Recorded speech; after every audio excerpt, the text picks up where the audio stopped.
Welcome back friend. इन्वेस्टोलॉजी के इस brand new video में आप सबका स्वागत है। मेरा नाम है निशिकांत और आप देख रहे हैं इन्वेस्टोलॉजी। यहाँ पर होती है इन्वेस्टमेंट की बात मेरे साथ।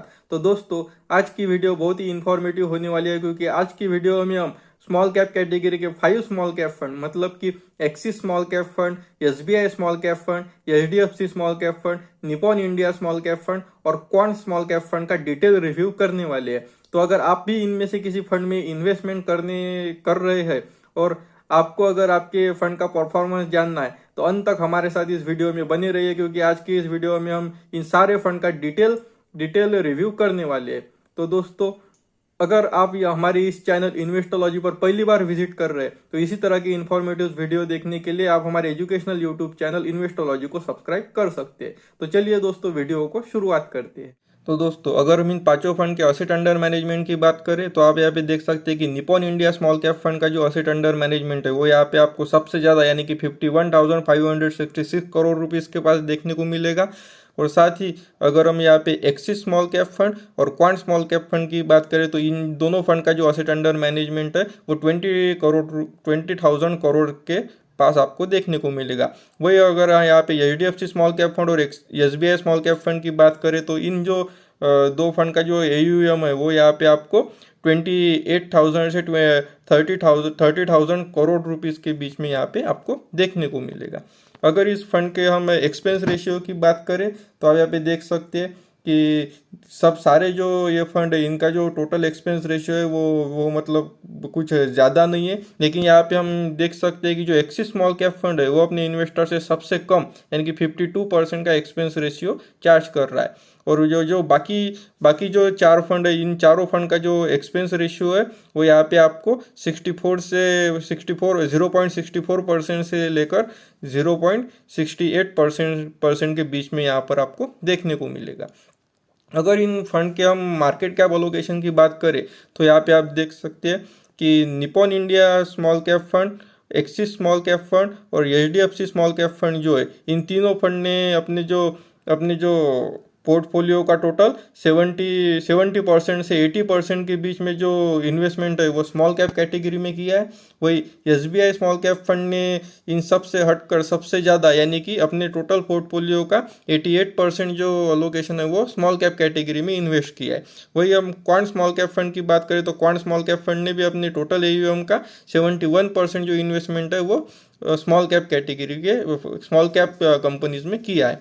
वही अगर हम इन टोटल फंड के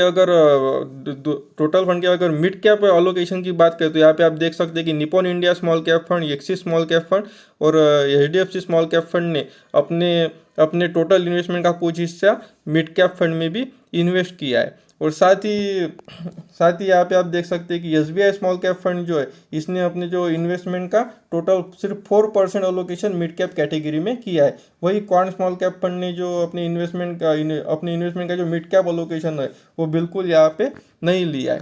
तो अगर साथ ही हम इस फंड के अगर लार्ज कैप अलोकेशन की बात करें तो यहाँ पे आप देख सकते हैं आपके रिस्क को मैनेज करने के लिए यहाँ पे Nippon India small cap fund, axis small cap fund, HDFC small cap fund और क्वांट स्मॉल कैप फंड ने को अपने पोर्टफोलियो का कुछ हिस्सा लार्ज कैप में भी इन्वेस्ट किया है। लेकिन यहाँ पे आप देख सकते हैं कि यहाँ पे सबसे ज़्यादा जो लार्ज कैप में एलोकेशन है यहाँ पे आपको क्वांट स्मॉल कैप फंड का देखने को मिलेगा, क्योंकि ये जो क्वांट स्मॉल कैप फंड है ये पहले से ही अपने पोर्टफोलियो में रिस्की कंपनीज रखता है। तो यहाँ पे अपने रिस्क को मैनेज करने के लिए इन्होंने लार्ज कैप में 25% अलोकेशन लार्ज कैप कंपनी में इन्वेस्ट किया है। लेकिन आप ये वेरी सरप्राइजिंगली यहाँ पे आप देख सकते हैं कि जो एसबीआई स्मॉल कैप फंड है इसने जो अपने पोर्टफोलियो के जो अलोकेशन है वो लार्ज कैप फंड में बिल्कुल नहीं लिया है। तो आप यहाँ पे देख सकते हैं कि फिलहाल के टाइम में एसबीआई स्मॉल कैप फंड यहाँ पे बहुत ज़्यादा रिस्क लेके चल रहा है। वही अगर हम इनके स्टैंडर्ड डेविएशन की बात करें तो किसी भी फंड का स्टैंडर्ड डेविएशन ये बताता है कि ये फंड अपने बेंचमार्क के मुकाबले कितना ज़्यादा वोलाटाइल है। ये जितना कम हो उतना ही एक फंड के लिए अच्छा होता है। लेकिन आप यहाँ पे देख सकते हैं कि जो क्वांट स्मॉल कैप फंड है इसका जो स्टैंडर्ड डेविएशन है वो यहाँ पे आपको सबसे ज़्यादा यानी कि 18.62% देखने को मिलेगा। यानी कि ये फंड जो है वो बहुत ज़्यादा रिस्क लेके चलता है। साथ ही अगर आप यहाँ पे Nippon India small cap fund और एचडीएफसी स्मॉल कैप फंड देखेंगे तो इनका जो स्टैंडर्ड डेविएशन है वो 14 से 15% के बीच में आपको देखने को मिलेगा। वही एक्सिस स्मॉल कैप फंड और एसबीआई स्मॉल कैप फंड की अगर हम बात करें तो इनका जो स्टैंडर्ड डेविएशन है वो यहाँ पे आपको सबसे कम देखने को मिलेगा, यानी कि ये फंड अपने पोर्टफोलियो में सबसे कम रिस्क लेके चलते हैं। साथ ही अगर हम बीटा की बात करें तो किसी भी फंड का बीटा आपको ये बताता है कि ये फंड अपने बेंचमार्क के मुकाबले कितना ज़्यादा रिस्क ले रहा है। बीटा जितना एक से कम हो उतना ही एक फंड के लिए अच्छा होता है। तो यहाँ पे आप देख सकते हैं कि सबसे कम यहाँ पे बीटा आपको एक्सिस स्मॉल कैप फंड और एसबीआई स्मॉल कैप फंड का देखने को मिलेगा। उसके बाद Nippon India small cap fund और एचडीएफसी स्मॉल कैप फंड का जो बीटा है वो 0.7 से 0.8 के बीच में आपको देखने को मिलेगा। और वही क्वांट स्मॉल कैप फंड का जो यहाँ पे बीटा है वो सबसे ज़्यादा यानी कि 0.99 है। तो आप यहाँ पे देख सकते हैं कि क्वांट स्मॉल कैप फंड यहाँ पे सबसे ज़्यादा रिस्क लेके चल रहा है। वही एक्सिस स्मॉल कैप फंड और एसबीआई स्मॉल कैप फंड यहाँ पे लो रिस्क की है। और Nippon India small cap fund और एचडीएफसी स्मॉल कैप फंड जो है ये यहाँ पे बीटा के मामले में मॉडरेट रिस्क लेके चल रहे हैं। वही अगर इसके टर्नओवर रेशियो की बात करें तो किसी भी फंड का टर्नओवर रेशियो ये बताता है कि ये फंड अपने पोर्टफोलियो में कितना फ्रीक्वेंटली चेंज करता है। तो दोस्तों टर्नओवर रेशियो के मामले में यहाँ पे आप देख सकते हैं कि क्वांट स्मॉल कैप फंड का जो टर्नओवर रेशियो यहाँ पे सबसे ज़्यादा यानी कि 157% के ऊपर आपको देखने को मिल रहा है। और वही surprisingly SBI small cap fund जो है इसका जो टर्नओवर रेशियो है वो अभी के टाइम में आपको 100 से ऊपर देखने को मिल रहा है। नहीं तो एक साल पहले आप यहाँ पे एक साल पहले अगर आप इसके टर्नओवर रेशियो को चेक करें तो यहाँ पे आपको 30% से ऊपर आपको इसका टर्नओवर रेशियो नहीं देखने को मिल रहा। तो ये एक सरप्राइजिंगली बात है। वही Nippon India small cap fund, axis small cap fund और एचडीएफसी स्मॉल कैप फंड इनका जो टर्नओवर रेशियो है वो 24% से 30% के बीच में यहाँ पे देखने को मिल रहा है।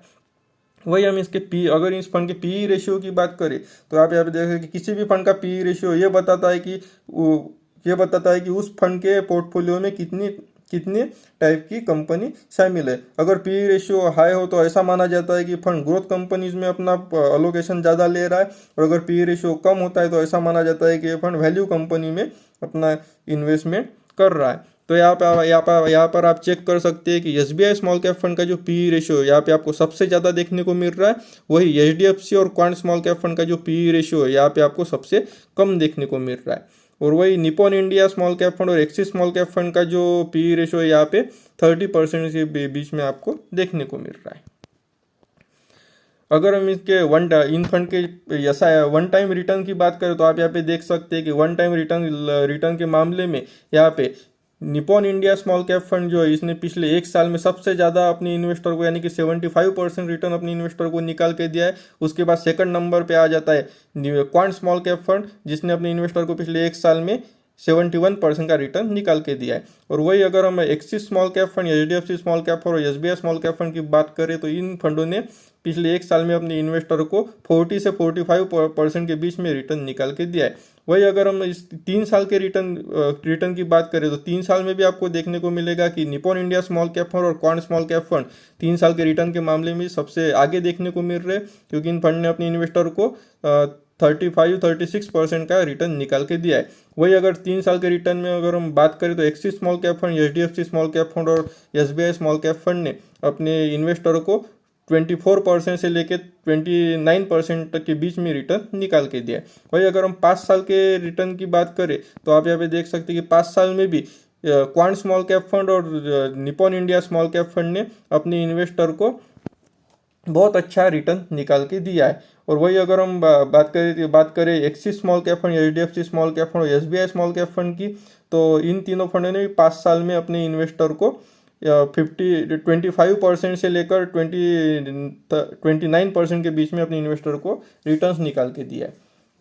तो दोस्तों आप यहाँ पे देख सकते हैं कि 5 साल में भी क्वांट स्मॉल कैप फंड और Nippon India small cap fund यहाँ पे आपको आगे देखने को मिल रहे हैं। वही अगर हम इन फंड के 10 साल के रिटर्न की बात करें तो 10 साल में आप यहाँ पे देख सकते हैं कि Nippon India small cap fund ने अपने इन्वेस्टर को ज़बरदस्त यानी कि 27% का शानदार रिटर्न डिलीवर्ड किया है। वही अगर हम इसके बाद एसबीआई स्मॉल कैप फंड की बात करें तो एसबीआई स्मॉल कैप फंड और एचडीएफसी स्मॉल कैप फंड ने भी अपने इन्वेस्टर को 10 साल में शानदार रिटर्न यानी कि 26% और 21% का रिटर्न निकाल के दिया है। वही अगर हम एक्सिस स्मॉल कैप फंड के 10 साल के रिटर्न की बात करें तो 10 साल में एक्सिस स्मॉल कैप फंड ने भी अपने इन्वेस्टर को 23% का रिटर्न निकाल के दिया है। और अगर हम क्वांट स्मॉल कैप फंड के 10 साल के रिटर्न की बात करें तो इसके बारे में बात करके कुछ फ़ायदा नहीं है, क्योंकि आपको पता है कि 4 साल पहले जो क्वांट स्मॉल कैप फंड है ये डेट फंड हुआ करता था, तो हम इसके 10 साल के रिटर्न को कंसिडर नहीं करेंगे।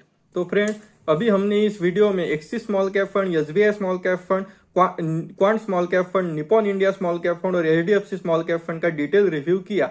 ये पांचों भी small cap fund small cap category के बहुत ही दिग्गज फंड है। अगर आप पहले से इनमें से किसी भी फंड में अगर एसआईपी या लमसम के तौर पर इन्वेस्टमेंट कर रहे हैं तो आप इस फंड में बने रह सकते हैं। और अगर आप किसी फ्रेश इन्वेस्टमेंट करने के लिए अगर किसी स्मॉल कैप फंड को कंसीडर कर रहे हैं तो आप इनमें से किसी भी फंड को कंसीडर कर सकते हैं। ये पांचों भी फंड स्मॉल कैप कैटेगरी के बहुत अच्छे फंड है। तो दोस्तों, मुझे आशा ही नहीं बल्कि विश्वास है कि अगर आप 2024 में fresh investment small cap category के किसी फंड में अगर करने की सोच रहे हैं तो इनमें से किस फंड में आपको इन्वेस्टमेंट करना चाहिए, इससे रिलेटेड आपके मन में जितने भी सवाल थे उन सवालों के जवाब आप लोगों को मिल चुके होंगे। तो दोस्तों, अगर इस वीडियो से आपको थोड़ी भी हेल्प हुई है तो इस वीडियो को लाइक कर दीजिए और इसी तरह की इंफॉर्मेटिव वीडियो देखने के लिए हमारे चैनल एजुकेशनल यूट्यूब चैनल इन्वेस्टोलॉजी को सब्सक्राइब कर दीजिए। मैं इसी तरह की इंफॉर्मेटिव वीडियो आगे भी आपके लिए लाता रहूंगा। तो दोस्तों, इस वीडियो में फिलहाल इतना ही। मुझे दीजिए इजाजत, तब तक के लिए जय हिंद जय भारत।